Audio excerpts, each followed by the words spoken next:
दोस्तों फिर हम 30 प्रश्नों की इस पर्यावरण की श्रृंखला में आगे बढ़ा रहे हैं, जिसमें हम प्रश्नों को समझेंगे, रटेंगे नहीं।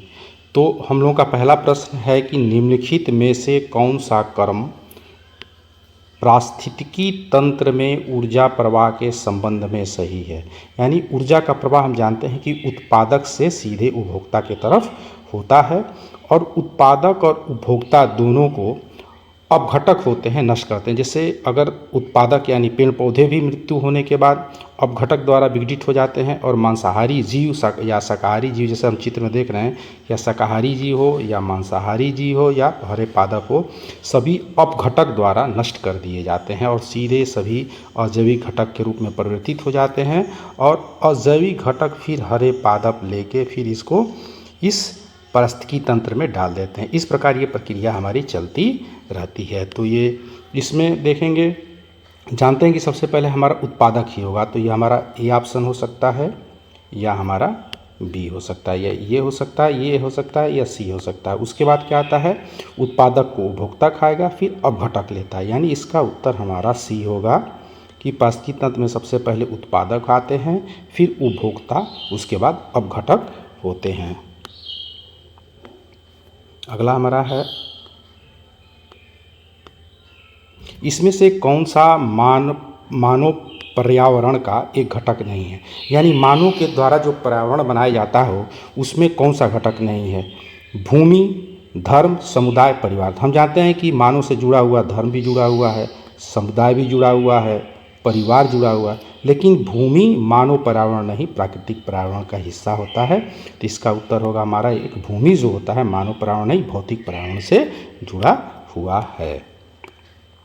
मकर रेखा है, मकर रेखा कहाँ स्थित है। हम लोग जानते हैं कि ये हमारी अगर पृथ्वी है तो ये बीच में भूमध्य रेखा, ऊपर कर्क रेखा, नीचे मकर रेखा। तो ऊपर हो गया ये हमारा नॉर्थ और नीचे हो गया साउथ। तो सीधी सी बात है, मकर रेखा साउथ में होगी, और ये 23.5 अंश अक्षांश दोनों होता है। कर्क और मकर रेखा दोनों 23.5 पे होती हैं,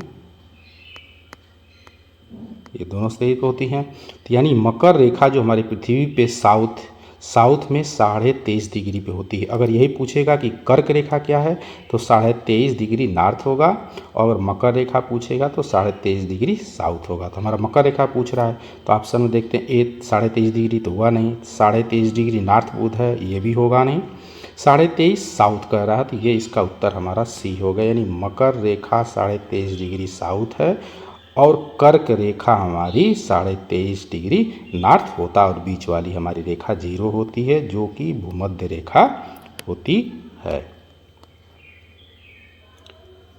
अगला क्वेश्चन है हमारा, पृथ्वी की पपड़ी में सबसे ज़्यादा पाए जाने वाला धातु कौन सा है। पृथ्वी की पपड़ी, पपड़ी का मतलब कि पृथ्वी के ऊपर जो होता है ये भूपर्पटी, इसको पपड़ी बोलते हैं हिंदी में। इसमें सबसे अधिक धातु कौन सी पाई जाती है, तो इसमें बता दें सबसे अधिक धातु हमारी एल्युमिनियम पाई जाती है, और एल्युमिनियम पाई जाती है। और इस ऊपरी परत को सियाल कहते हैं, सियाल कहते हैं, क्या कहते हैं, सियाल कहते हैं, क्योंकि इसमें सिलिका और एल्युमिनियम की मात्रा ज़्यादा होती है। सिलिका यानी बालू और एल्युमिनियम की मात्रा ज़्यादा होती है, तो सिलिका कहते हैं। उसके बाद हमारा आता है, दूसरी परत आती है, इसको बोलते हैं मेंटल बोलते हैं, और इसको क्रस्ट बोलते हैं। तो पृथ्वी में 3 परत हो गई, ऊपर भूपर्पटी, दूसरा मेंटल और तीसरा क्रस्ट। और ये भूपर्पटी पे सबसे अधिक जो धातु पाई जाती है एल्युमिनियम पाई जाती है। तो इसका उत्तर हमारा होगा सी, कि भूपर्पटी। अगर केवल पृथ्वी की पपड़ी पे पूछेगा तभी बताना है कि पृथ्वी की पपड़ी पे सबसे अधिक जो धातु पाई जाती है एल्युमिनियम पाई जाती है। और पृथ्वी में 3 परत होती है, भूपर्पटी, मेंटल और क्रस्ट। और ये सबसे ऊपरी परत को हम लोग बोलते हैं सियाल, उसके बोलते हैं सीमा, सिलिकॉन तथा मैग्नीशियम होता है, और नीचे होता है नीफे बोलते हैं इसको, जो क्रस्ट होता है नीफे। निकिल और फेरस इसमें सबसे ज़्यादा पाया जाता है। अगला क्वेश्चन हम लोग करते हैं,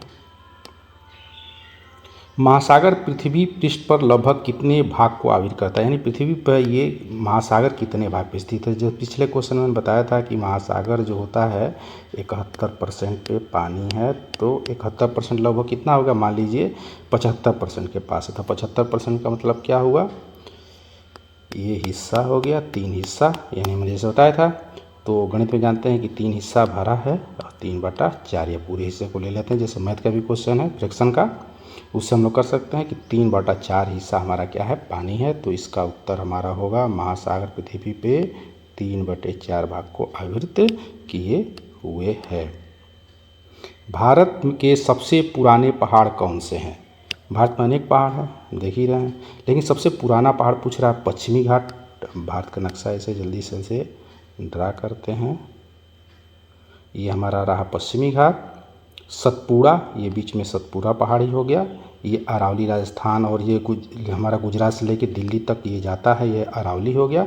और ये हमारा पूर्वी घाट हो गया। तो पूछ रहा सबसे पुराना, तो सबसे पुरानी हिस्सी राजस्थान के जो हिस्से में जो गुजरात से लेके दिल्ली तक फैला हुआ है, अरावली पहाड़ी सबसे पुरानी है। तो छठवां का हमारा उत्तर होगा सी, भारत की सबसे पुरानी पहाड़ी अरावली श्रेणी है। अब पूछ रहा है, ये सीटेट में क्वेश्चन आता है ज़्यादातर कि समुद्र तट के किनारे कौन से भारत के राज्य स्थित हैं। तो पूछ रहा है किस समूह के समुद्र तट अरब सागर पर हैं। तो सबसे पहले तो हम अरब सागर, ये भारत के नक्शे में नीचे वाला हिस्सा है। यहाँ पे हमारा अरब सागर है और यहाँ पे बंगाल की खाड़ी है।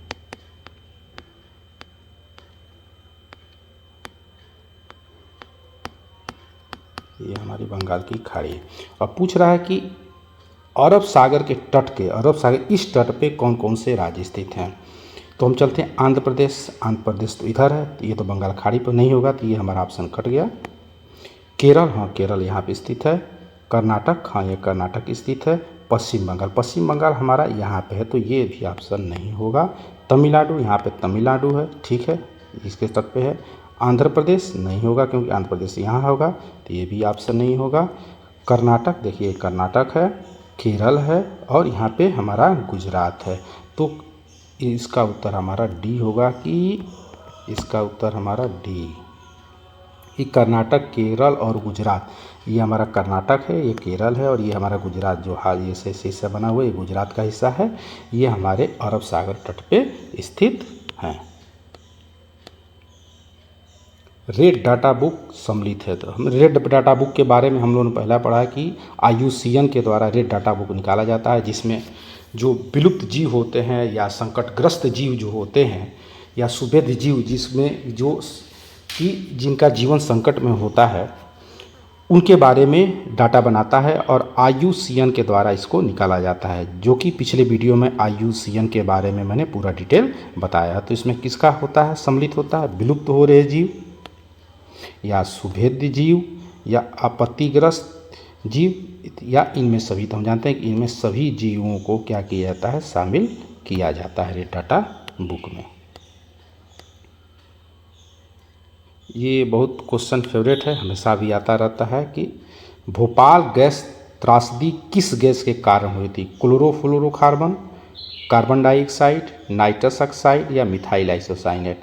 तो इसका उत्तर होगा मिथाइल आइसोसाइनाइड। हमारा मिथाइल आइसोसाइनाइड जो भोपाल गैस त्रासदी 1984 में हुआ था, यूनियन कार्बाइड जो कंपनी थी उसमें लीक हो गया था मिथाइल आइसोसाइनाइड, जिससे बहुत लोगों की मृत्यु हुई थी। तो ये भी पूछता है कि भोपाल गैस त्रासदी कब हुई थी, तो 1984 में हुई थी।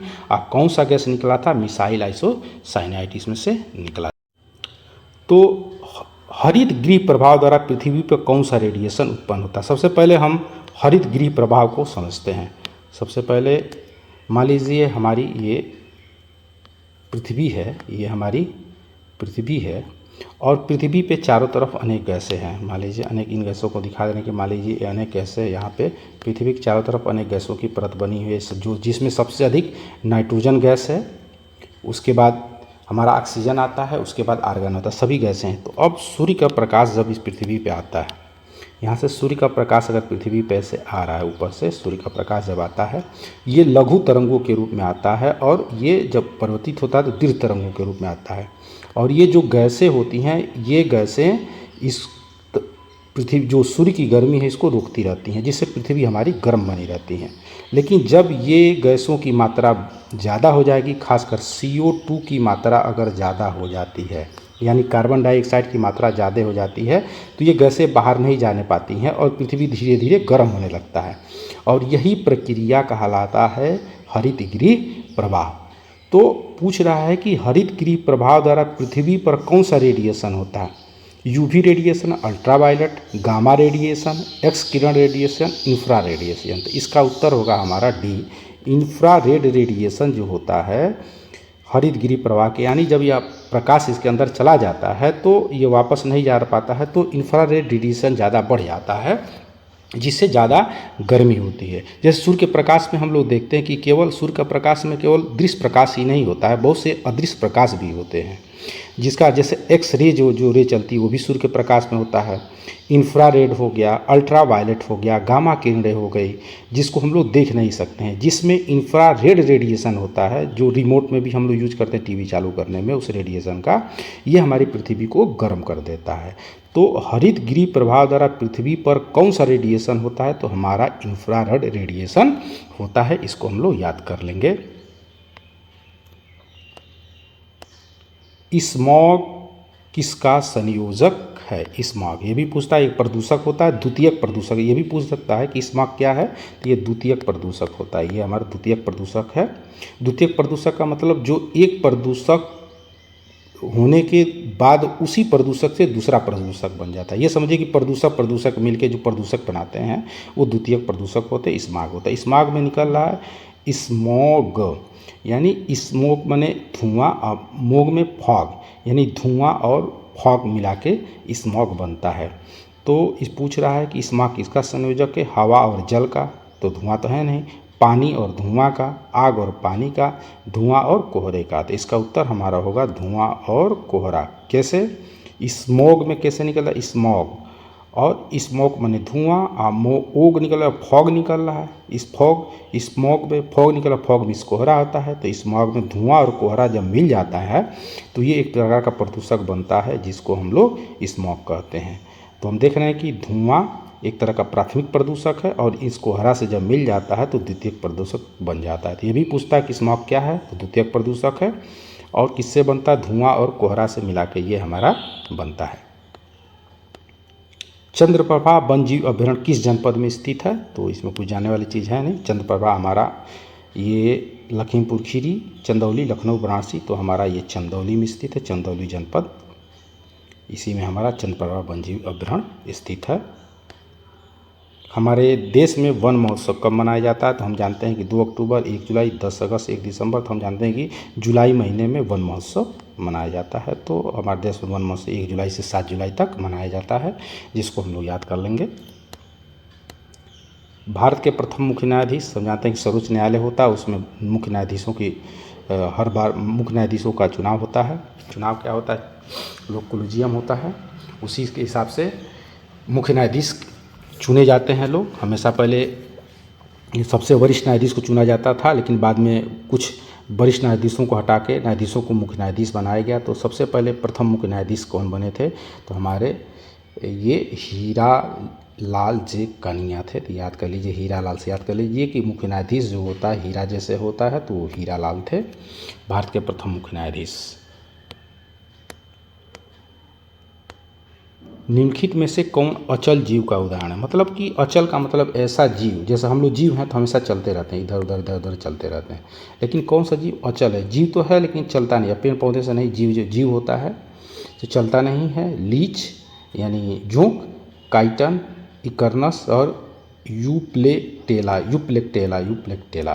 तो इसका उत्तर होगा यूप्लेक्टेला जो होता है। रटने वाली चीज़ें हैं। यूप्लेक्टेला एक जीव होता है जो क्या करता है, एक जगह स्थिर रहता है जीवन भर, एक बार पैदा हो गया तो वहीं रह जाता है। तो अचल जीव का उदाहरण हमारा यूप्लेक्टेला है। तो 16 नंबर का प्रश्न है कि पत्तियों में हरे रंग की उपस्थिति किस कारण से होती है? तो हम बता दें, पत्तियों में हरे रंग का कारण क्या होता है, यानी पत्तियां हरी क्यों होती हैं? ग्लूकोज के कारण, नाइट्रोजन के कारण, या क्लोरोफिल के कारण, या ऑक्सीजन के कारण। तो पत्तियां हरी हमारी पर्ण हरी क्लोरोफिल के कारण होती है। तो क्लास 5 से ही हम लोग पढ़ते आ रहे हैं। अगला भी चलते हैं। रक्त की जांच द्वारा मलेरिया की पहचान किससे होती है? जब हम रक्त की जांच कराने जाते हैं तो कैसे जान जाते हैं कि उसमें मलेरिया है? तो हम जानते हैं मलेरिया प्लाज्मोडियम नामक परजीवी के कारण होता है। तो ये प्रोटोजोआ होता है प्लाज्मोडियम, तो उसी से हम जान जाते हैं कि क्या है। तो क्या आरबीसी में प्लाज्मोडियम की जांच से पहचानते हैं, या क्षतिग्रस्त यकृत कोशिकाओं से, या रक्त के में मच्छर के लार्वे से, या आरबीसी में मच्छर के अंडे से। तो हम जानते हैं कि प्लाज्मोडियम से होता है ये। तो आरबीसी में जब प्लाज्मोडियम के परजीवी मिल जाते हैं तो हम जान जाते हैं कि इसके द्वारा मलेरिया इनको हो गया है। बीसीजी का टीका किसके संरक्षण के लिए होता है? गलफड़े के, क्षय रोग के, कुष्ठ रोग के, या टिटनेस के। तो हम बता दें कि बीसीजी का टीका हमारा क्षय यानी टीबी रोग से संरक्षण के लिए हमारा बीसीजी का टीका लगाया जाता है। जैसे बच्चों को बीसीजी डीपीटी की टीका लगाया जाता है, तो बीसीजी का जो टीका होता है क्षय यानी टीबी रोग से संरक्षण के लिए लगाया जाता है। किस देश में लचीला संविधान लागू है? चीन, अमेरिका, यूनाइटेड किंगडम, भारत। इसका उत्तर होगा यूनाइटेड किंगडम, क्योंकि यहाँ का संविधान एक साधारण कानून जैसे चेंज किया जाता है उसे बदला जा सकता है, इसलिए सबसे लचीला कानून हमारा यूनाइटेड किंगडम का माना जाता है। जैसे भारत में कुछ कानून तो आसानी से हो जाते हैं संशोधन, लेकिन संविधान संशोधन करना बहुत कठिन है। ऐसे ही अमेरिका में है, ऐसे चीन में है। तो सबसे लचीला संविधान हमारा यूनाइटेड किंगडम। यूनाइटेड किंगडम का मतलब इंग्लैंड एक तरह समझ लीजिए, तो हमारा लचीला कानून वहाँ पे है। सत्यार्थ प्रकाश के लेखक, यानी सत्यार्थ प्रकाश एक पुस्तक है, इसके लेखक कौन है? स्वामी दयानंद सरस्वती, स्वामी विवेकानंद, राजा राम मोहन राय, मदन मोहन मालवीय। तो इसके लेखक हैं हमारे स्वामी दयानंद सरस्वती। दयानंद सरस्वती ने आर्य समाज की स्थापना की थी 1975 में। 1875 में इन्होंने आर्य समाज की स्थापना की थी। तो दयानंद सरस्वती द्वारा 1875 में आर्य समाज की स्थापना किया गया था। इन्होंने सत्यार्थ प्रकाश नामक पुस्तक। नगर निगम द्वारा कौन सा कर लगाया जा सकता है? तो हम जानते हैं कि नगर निगम जो होता है, नगर निगम के द्वारा स्थानीय कर लगाए जाते हैं। स्थानीय कर जैसे गृह कर, चुंगी कर, मनोरंजन कर। तो इसमें कौन सा कर लगाया जाता है? गृह कर। तो ये उपरोक्त सभी होगा कि नगर निगम द्वारा उपरोक्त सभी प्रकार के करों को लगाया जाता है। तो ये याद करने वाली चीज़ है, गृह कर, चुंगी कर, मनोरंजन कर, मेला पे कर, और जितने भी कर स्थानीय तरीके के होते हैं उस पर ये नगर निगम द्वारा लगाया जाता है। कान्हा राष्ट्रीय उद्यान कहाँ स्थित है? देश में लगभग 106 से ऊपर राष्ट्रीय उद्यान है। तो पूछ रहा है कि कान्हा राष्ट्रीय उद्यान कहाँ स्थित है? तमिलनाडु में, मध्य प्रदेश में, पश्चिम बंगाल में, गुजरात में। इसका उत्तर होगा मध्य प्रदेश में। और एक और चीज़ जानकारी चीज़ है, सबसे अधिक राष्ट्रीय उद्यान हमारा मध्य प्रदेश में स्थित है, और कान्हा राष्ट्रीय उद्यान हमारा मध्य प्रदेश में स्थित है। कैसे याद करेंगे? कृष्ण भगवान से याद कर लेंगे, मध्य प्रदेश में है, वैसे इसे याद कर लिया जा सकता है। संयुक्त राष्ट्र सुरक्षा परिषद में कितने अस्थायी सदस्य होते हैं? 3, 4, 5। तो बता दें, इसके संयुक्त राष्ट्र सुरक्षा परिषद में 5 अस्थायी सदस्य होते हैं और 10 अस्थायी सदस्य होते हैं। इन 5 अस्थायी सदस्यों में सबसे पहले तो अमेरिका है, उसके बाद रूस है, फिर चीन और अमेरिका तो हो गया। इंग्लैंड और फ्रांस को 5 अस्थायी सदस्य होते हैं संयुक्त राष्ट्र संघ में, और 10 अस्थायी सदस्य जो बदल बदल के इनका चुनाव होता रहता है। इसमें से कौन सा मूल अधिकार नहीं है? तो हम बता दें कि हमारे संविधान में अनुच्छेद 12 से लेकर 35 तक हमको मूल अधिकारों की चर्चा की गई है। जब संविधान बना तो उस समय 7 मौलिक अधिकार प्रदान किए गए थे, लेकिन बाद में 44वें संविधान संशोधन जब किया गया तो एक अधिकार यानी संपत्ति के अधिकार को बाहर कर दिया गया, और उसको अनुच्छेद 300 के अंतर्गत यानी अनुच्छेद 300 में उसको डाल दिया गया। तो हमारा कौन सा मूल अधिकार नहीं होगा? इस समय मूल अधिकार संपत्ति का अधिकार नहीं है, और 44वें संविधान संशोधन द्वारा इससे संपत्ति के अधिकार को मूल अधिकार से हटा दिया गया, और इस समय ये हमारा कानूनी अधिकार बना हुआ है। ओजोन परत सूर्य से आने वाली कौन सी किरणों को रोकता है? तो ओजोन परत, सबसे पहले हम जान लें कि ओजोन परत हमारा कहाँ होता है, इसको हम इससे समझेंगे। पेज से देखते हैं ओजोन परत, ये रहा। देखते हैं हमारी ये पृथ्वी है, और ये हमारी नीचे एक पृथ्वी है। पृथ्वी के ऊपर अनेक परतें हैं, जैसे ये क्षोभ मंडल, समताप मंडल, मध्य मंडल, आयन मंडल और बहिर्मंडल। ये भी पूछ सकता है कि पृथ्वी जो मंडल हैं जो एटमॉस्फेयर लेयर्स हैं उनके नाम क्या हैं? तो सबसे नीचे हमारा क्षोभ मंडल या ट्रोपोस्फेयर होता है, ये क्षोभ मंडल है ट्रोपोस्फेयर। इसके बाद समताप मंडल, उसके बाद मध्य मंडल, उसके बाद आयन मंडल और ये हमारा बहिर्मंडल है। तो ओजोन परत होती है क्षोभ मंडल, ये है क्षोभ मंडल की सीमा से प्रारंभ होता है और यहाँ तक ये हमारा ये जो इलाका है यहाँ तक हमारा ओजोन लेयर होता है। तो हमारा प्रश्न पूछ रहा था कि ओजोन लेयर क्या करता है? तो ओजोन लेयर सूर्य से जो किरणें आती हैं, ये किरणें आती हैं तो बहुत सी किरणें ऐसी होती हैं कि बहुत ज़्यादा हानिकारक होती हैं, जिसमें सबसे हानिकारक होता है हमारा अल्ट्रावायलेट यानी परावैंगनी किरणें। तो ये ओजोन लेयर होता है, इसको शोषित कर लेती है और इस लेयर को आने नहीं देती है और अच्छी किरणें जैसे दिश प्रकाश और किरणें जो हमारे इंफ्रारेड है पृथ्वी पे आ जाता है। तो इसको हम लोगों ने समझ लिया। तो हम लोग अब अपने प्रश्न पे आते हैं कि ओजोन परत सूर्य से आने वाली कौन सी किरणों को रोकता है? तो ओजोन परत अवरक्त किरणों को, एक्स किरणों को, परावैंगनी किरणों को, इसमें से कोई नहीं। तो हमारे परावैंगनी जो किरणें होती हैं ओजोन परत उसको क्या करता है? रोक देता है। परावैंगनी किरणें बहुत खतरनाक होती हैं, इससे हमारे त्वचा कैंसर, आँखों को नुकसान हो सकता है।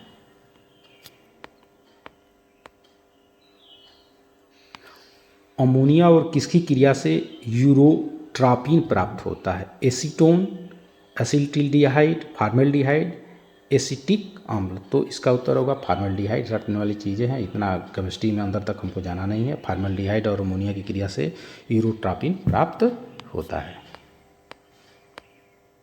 मनुष्य में एनीमिया का प्रमुख कारण क्या है? एनीमिया बहुत बार आ चुका है, बता चुके हैं कि एनीमिया एक पोषण कमी से होता है, ये खून की कमी से होता है। तो खून की कमी हमेशा आयरन, अगर आयरन से युक्त कम तत्वों को जैसे पालक को न खाएं हम लोग, जैसे सेब को न खाएं तो इससे आयरन की हमारी कमी हो जाती है, तो इससे एनीमिया हो जाता है। तो एनीमिया का प्रमुख कारण क्या है? यानी रक्त की कमी का प्रमुख कारण क्या है? प्रोटीन की कमी, कैल्शियम की कमी, आयरन की कमी, विटामिन ए की कमी। तो इसका उत्तर हमारा सी होगा, आयरन की कमी से एनीमिया होता है। हर क्वेश्चन में हर साल एक बार क्वेश्चन एनीमिया से आ चुका है। विटामिन B1 की कमी से कौन सा रोग होता है? तो विटामिन की कमी से अनेक रोग हो सकते हैं, जैसे विटामिन ए की कमी से हो जाता है हमको रतौंधी होता है, आँख में से दिखाई नहीं देता है।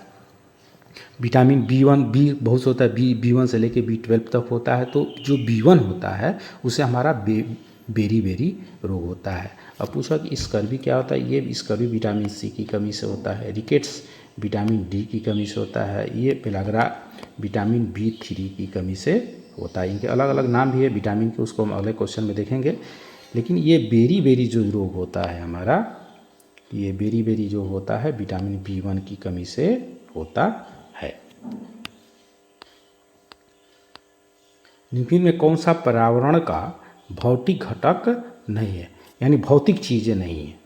आर्द्रता ये तो होगा, जलवायु ये भी भौतिक में है, नदी ये भी होगा, ये कवक क्या होगा? ये जैविक घटक होगा। तो जो जीव होते हैं वो जैविक घटक में आते हैं, जो निर्जीव हैं प्राकृतिक हैं तो वो अजैविक या भौतिक घटक के अंतर्गत आएंगे। तो इसका उत्तर हमारा कवक होगा। पर्यावरण का भौतिक घटक कवक नहीं है। अब अंतिम क्वेश्चन पे चलते हैं हम लोग, 30 क्वेश्चन। निम्नलिखित में कौन सा मानव निर्मित पारिस्थितिकी तंत्र है? मतलब कौन सा ऐसा तंत्र है पारिस्थितिकी तंत्र जो आदमी ने बनाया, मानव ने बनाया? क्या तालाब हो सकता है, कृषि भूमि ये भी हो सकता है, घास का मैदान तो आदमी बनाता नहीं, पर्णपाती वन तो बनाता नहीं, ये दोनों हो ही नहीं सकता है। अब दोनों में तालाब प्राकृतिक भी होते हैं लेकिन कृषि भूमि प्राकृतिक नहीं होती है। तो इसका उत्तर हमारा मानव निर्मित पारिस्थितिकी तंत्र कृषि भूमि है। तो 30 का उत्तर हमारा बी होगा। अब आप लोग फिर आगे मिलते हैं।